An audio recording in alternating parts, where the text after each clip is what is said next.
There was a book, George Friedman, the geopolitical analyst. He wrote a book in the early 2000s called The Next 100 Years, where he tried to sort of forecast what the world might look like in the year 2100. He began by talking about what the world looked like in the year 1900, and then he goes sort of decade by decade, how radically everything changed between, say, 1900 and 1930, or 1930 to 1950, and so on. And it's truly astonishing how many drastic paradigm shifts took place. Empires fell, empires rose, world wars, on and on. Really breathtaking global shifts. When you look at history that way, it's hard to wrap your head around how many changes can actually take place in a relatively short amount of time. Basically, within one person's lifetime, everything can change. In 1900, like he says in his book, London was the center of the world. There was no communism, no Soviet Union. There was the Ottoman Empire, the Austro-Hungarian Empire, and so on. The Americans mostly stayed on their side of the Atlantic. And it seemed like this is how things would just be, indefinitely. But just a short 40 years or so later, everything changed. England was demolished in the World War. The Ottomans were gone. The Soviets emerged. Germany took over France, on and on. Really radical, unthinkable changes. Then if you go ahead a few more decades to the 1980s, again, it seems like a completely different world. And then on forward to the 2000s, it's remarkable. Everything changed. And when you think about that, when you think about how many huge paradigmatic pendulum swings there have been, that have taken place and that do take place in just a matter of decades, it makes certain continuities even more astonishing. When you're able to maintain a constant amidst the radical changes that sweep over every other element of international relations, global power relationships, international relations, and so on, when you're able to actually keep something unchanged, it lets you know just how important, how paramount it is that this particular status quo remains intact, how important it is to those who are keeping it intact. And I'm talking now about the West's relationship with Africa, because the West's economic relationship with Africa has not fundamentally changed in over 800 years. This is absolutely stunning. If the drastic and rapid changes that can occur and have occurred within the West over just 1 or 2 decades, if that's breathtaking, well, what about the fact that nothing has changed between the West and Africa in basically a millennium? I mean, the relationship was ruthlessly extractive 800 years ago, and it's ruthlessly extractive now. And you can't help but recognize that keeping things this way simply must not only be important to the West, but literally it must be the most important thing to the West. It's so important to them that they have always maintained this status quo no matter what else changes in the world. Wallahi, they're dedicated to the subjugation and the exploitation of Africa more than they're dedicated to anything else. Everything else is allowed to change except for this. This must never change. And it's not difficult to see why. I mean, it's the subjugation and the exploitation of Africa that has enabled the West to impersonate a superior civilization. It's like a con man, a drifter who tries to convince people that he's some sort of an aristocrat or a monarch or something. Well, he needs to have some kind of a display of a monarch's wealth in order to be convincing. And that's been the whole basis for what the West claims about itself being superior. The whole basis has always been that they're materially successful. So, okay, today you have iPhones and technology, you have a high standard of living and so forth. So that means that you must be better. You must be more intelligent. You must be more evolved. You must be more civilized, more advanced than the rest of us. I mean, look how nice their places are. See how much better their stuff is. Well, this is all reliant upon the vicious pillage and plunder of Africa. Without this subjugation, without this exploitation of Africa, Europe and the West would be nothing but crude, emaciated serfs, barely producing enough to survive. Their wealth was primarily derived from theft and plunder, from piracy and slavery, from mass murder and crime.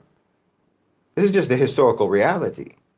Because of the subjugation of Africa, first through chattel slavery, the extraction of Africa's human resources, and now through the extraction of natural resources, the West has been able to maintain this artificial, unearned status as a so-called civilization. Keeping Africa subject, subordinate, suppressed, and impoverished is an existential need for the West. It's the only way that they can keep up the pretense of their supremacy. Because again, the pretense of their supremacy has never been based upon any actual advancement, any actual sophistication, any actual moral or intellectual development. It has always been based on the violent accumulation of wealth and resources, upon brute power, deceit, and conniving. And Africa, the subjugation of Africa, is the most vital necessity for keeping this con going. I mean, right now, the trade relationship between the West and Africa is that something like 70% of exports to Africa from the West are manufactured goods, and imports from Africa are just the raw materials used to make those manufactured goods. So they're taking from Africa what is needed in order to produce goods that then Africa buys from the West, made with their own raw materials. And the West has done everything possible to try to impede Africa's ability to build its own manufacturing base so that they could potentially use their own raw materials, use their own raw minerals to produce their own goods. I mean, the whole process should be done in-house. It should all be done in Africa. That's what makes sense. You know, you have the materials, you have the minerals, you can make the products. That's how it should be. Rather than giving your raw natural resources to the West, for them to manufacture and refine and process and so on, Africa could do all of those things themselves. I mean, imagine the impact that would have. Where would that leave the West then? Well, they know that. The West knows that. They're acutely aware of their actual total dependence upon Africa. If Africa manufactured, if they used their own resources, their own minerals, their own materials for their own industries, well, the entire economy of the West would collapse. And with the collapse of their economy, their whole so-called civilization would collapse. Africa is the foundation upon which they built their house. So they know this. And like I said, this is why no matter what else changes in the world, no matter how power dynamics shift in the world, the subjugation of Africa has been maintained for over 800 years. There's literally nothing more important to them than this. And this is why there are very powerful factions in the West that want to destroy BRICS, and why they fearmonger about Chinese investment in Africa, and why America specifically is engaged in non-stop interference, covert operations, regime change, regime infiltration projects all across the continent. I mean, look at South Africa, the ANC, either out of naivete or corruption, or naivete that devolved into corruption, or out of coercion, or some combination of all of these factors, the ANC collaborated with neoliberal programs for 30 years. I mean, to one degree or another, for the last 30 years. But as global power dynamics have been shifting, and the creation and the ascendancy of BRICS has been taking place, people have started to have aspirations. And more importantly, they've started to have options.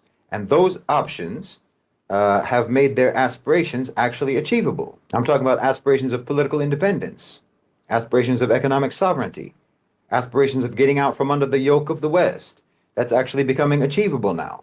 So the ANC was facing, and they are facing, severe criticism and opposition. They were being challenged, and they were being challenged by parties that do not accept neoliberalism, neoliberal colonialism, corporate colonization. And the U.S. knew that eventually they were going to lose power. Eventually, the ANC was going to face the consequences of capitulation and collaboration, and they were going to be removed and replaced. And if the U.S. didn't do something, then the replacement for the ANC was not going to be an obedient client. Because again, South Africa has the option now not to be an obedient client of the West. I mean, as long as there were no options, then it wasn't that risky for America. Even if the ANC lost popularity, no matter who replaced them, they would have no choice but to capitulate to neoliberalism because there was no options. But there are options now. So you have the United States then backing the so-called Democratic Alliance, the DA, which is an overtly neoliberal, Western-aligned, elitist political party of colonizer collaborators. So the unpopularity and the opposition to the ANC opened a space for the DA to move into the government in the last election.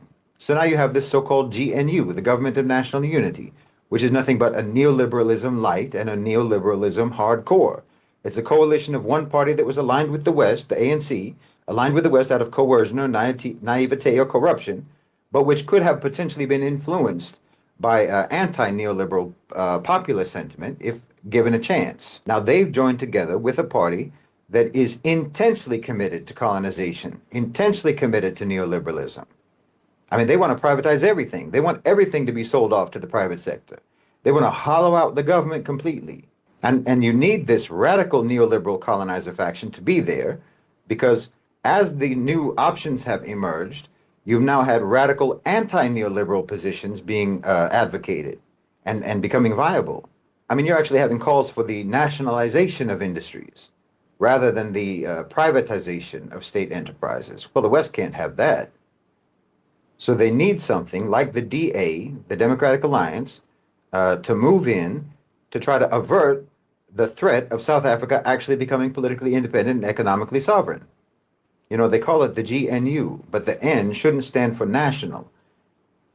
It's the government of neoliberal unity.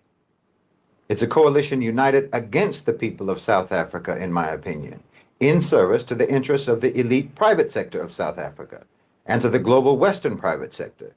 The DA is a racist, Zionist, anti-BRICS, pro-Western colonizer political party, funded at least in part by the National Endowment for Democracy in the United States, which is nothing but a wing of the CIA, whose sole mission is to advance American interests. So in South Africa, this was a regime infiltration project that was undertaken to actually avert regime change in South Africa, organic regime change. Because look, you can nationalize the mining sector in South Africa. You can. You can nationalize the banking sector. You can nationalize the Reserve Bank. You can do all of these things and everyone knows it.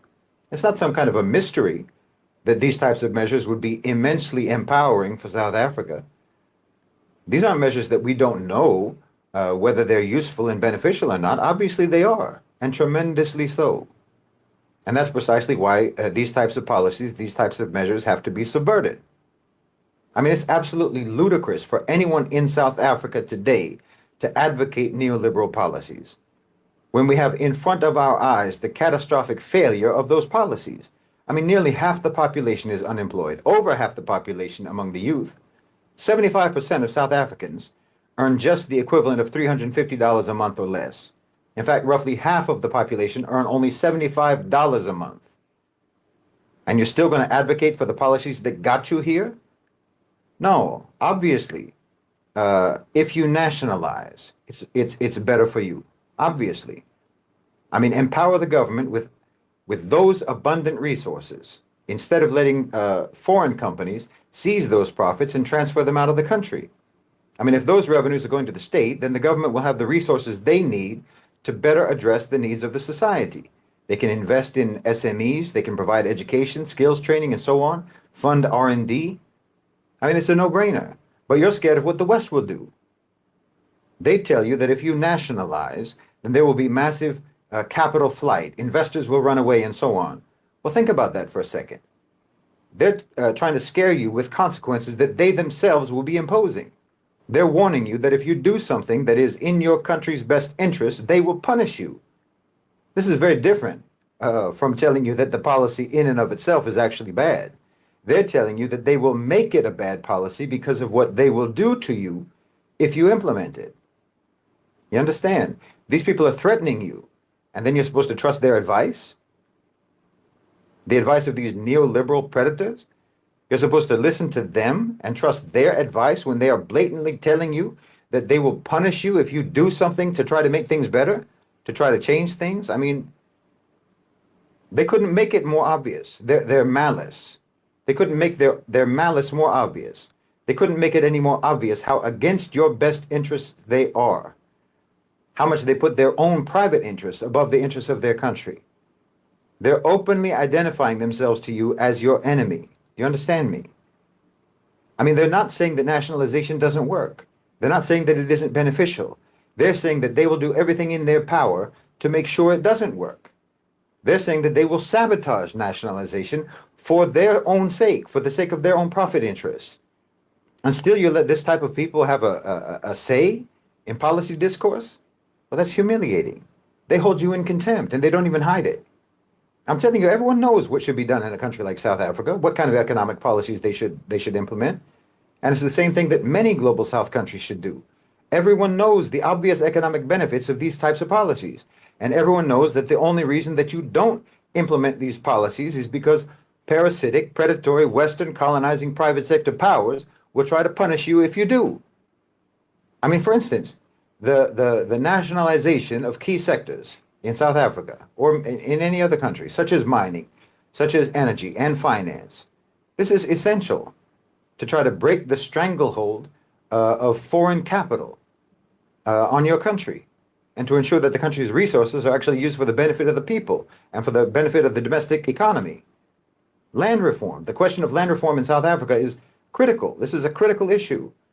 There should be a comprehensive land reform program in South Africa that prioritizes the redistribution of land to the historically disadvantaged. This is basic and it's incredibly obvious. And once you've boosted the state's resources through nationalization, there should be a comprehensive social welfare system that provides for the basic needs of all citizens, including healthcare, education, and housing. This is, again, obvious. And finally, the government, of course, needs to pursue a policy of industrialization and job creation, a policy that prioritizes the development of the domestic economy. And like I said before, prioritizes the manufacturing of goods from their own raw materials, from their own raw minerals and their resources, rather than the export of those minerals to Western companies for them to use in their manufacturing. Honestly, none of this requires any particular brilliance to understand. These aren't radical policies, but they're only made to seem radical, and they're treated as radical because everyone is living in fear of private sector tyrants who completely control the discourse.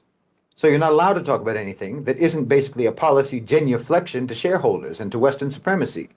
But everyone knows that these are good policies that would help South Africa, and that the only reason anyone would think that they might not be good for South Africa is because they know that doing a policy that's good for South Africa would prompt a hostile, retaliatory response from the West. Well, like I said, that should show you what kind of a friend the West is.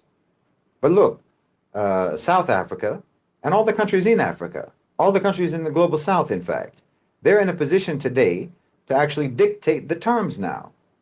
If Westerners want to pull out their capital, so say you nationalize, okay, if Westerners want to pull out their capital, they want to withdraw their investments, okay, go ahead. Dig around in your own lands for the minerals you need to make your stuff, and good luck to you. I mean, we have other investors anyway who can take your place. There's other companies that we can partner with. You're not the only ones.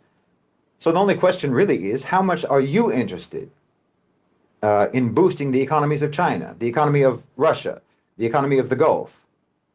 How much do you want to see the BRICS countries surpass you economically? You know, BRICS already accounts for more of global GDP than the G7. So if you want to pull out your investments, you pull them out. Go ahead. You can only harm yourselves. No. South Africa and the Muslim world and all the global South countries, it's time for them to break away from this paradigm, break away from Western domination and start implementing all of those policies that they know perfectly well will benefit them, whether America likes it or not. I mean, can you imagine if the Gulf countries didn't put their oil sector under government control? Where would they be now? But look at where they are now. Look at the amount of capital they have now. While South Africa could have and should have a comparably massive sovereign wealth fund. There's no reason for them not to. No, this millennium-long system of subjugation needs to come to an end. And it really doesn't matter if the road to liberation is a little bit rocky. I'd rather be traversing a rocky road than be buried under the rubble, which is where the West has kept Africa for centuries. This is the richest and most important continent on the planet. And the West stole your riches and they stole your importance, and they've been an imposter on the throne for far too long. It doesn't make any sense to be afraid of someone whose power is actually dependent upon you. That's a psychological power, not an actual power. They have a psychological power over you. But every element of their real power is completely derived from you yourselves. It's like your hand is on the tap that the hose is attached to that they use to waterboard you. And all you have to do is turn it off.